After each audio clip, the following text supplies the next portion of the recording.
Hello everyone, আজকে আমি রান্না করব চিকেন কিন্তু আমার খুবই পছন্দের। তো ফার্স্টে কড়াইতে একটুখানি তেল দিয়ে নেব। তেলটা হালকা গরম হলে এর ভিতর দিয়ে দেব গোটা জিরেটা একটু নাড়াচাড়া করে এর ভিতরে ইউজ করব সাদা পেঁয়াজের পেস্ট। তারপর এর ভিতর দিয়ে দেব 1 চামচ গার্লিক অ্যান্ড জিঞ্জার পেস্ট। আমি নর্মালি পেস্টই ইউজ করি কারণ রসুন ছিলতে আমার খুবই কষ্ট হয়।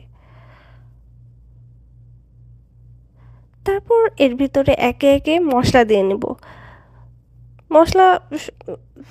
মশলা দেওয়ার ক্ষেত্রে হলুদ, একটুখানি মরিচের গুঁড়ো দিয়ে একটু ভাজা মানে একটু হালকা নাড়াচাড়া করে এর ভিতরে দিয়ে দিব জিরে গুঁড়ো আর ধনিয়া গুঁড়ো।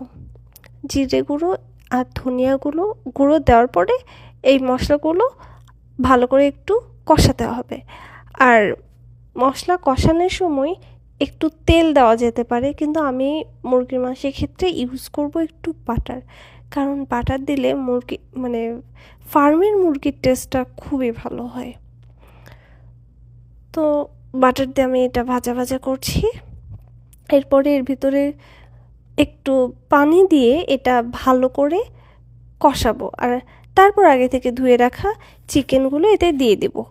চিকেনগুলো সিদ্ধ হওয়ার জন্য ঢাকনা দিয়ে দেব। এরপরে কিছুক্ষণ পরে ঢাকনা উঠিয়ে এর ভিতরে দিয়ে দেব গোটা দারুচিনি আর 2টো এলাচ। এখানকার এলাচের স্মেলটা খুবই তীব্র, এজন্য আমি 2টাই ইউজ করছি, আপনারা চাইলে বেশি ইউজ করতে পারেন। তারপর এটা ভালো করে কষাতে থাকবো। আর এ পর্যায়ে আমি দিয়ে দেবো রাঁধুনি তান্দুরি মশলা।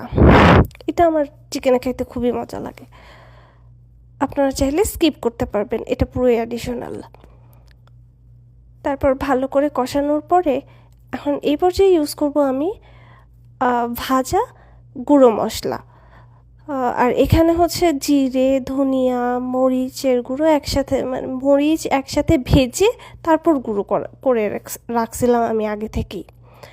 আর এই পর্যায়ে এটা ভালো করে কষিয়ে পানি দিয়ে নেব। আপনারা ঝোল যেটুকু রাখতে চান রাখবেন।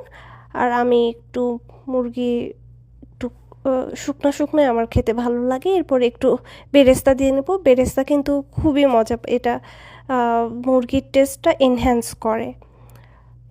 এর পর্যায়ে আমি একটু পানিটা ভালোভাবে শুকিয়ে এটাকে শুকনা করে নেব। আর এটা ভাতের সাথে বললেন, নান রুটির সাথে বলেন, খেতে খুবই মজা লাগে। তো আমি তো এটা মাঝে মাঝেই করে খাই, কারণ এখানে চিকেনই মাংস বলতে এখানে চিকেনই, গোট মিট বা অন্য মিটগুলো খুব একটা আছে অ্যাভেলেবল, বাট একদম দেশের মতো টেস্ট আসে না। তো চিকেনটা আর কি খাওয়া যায় রেগুলার বেসিসে, এই তো।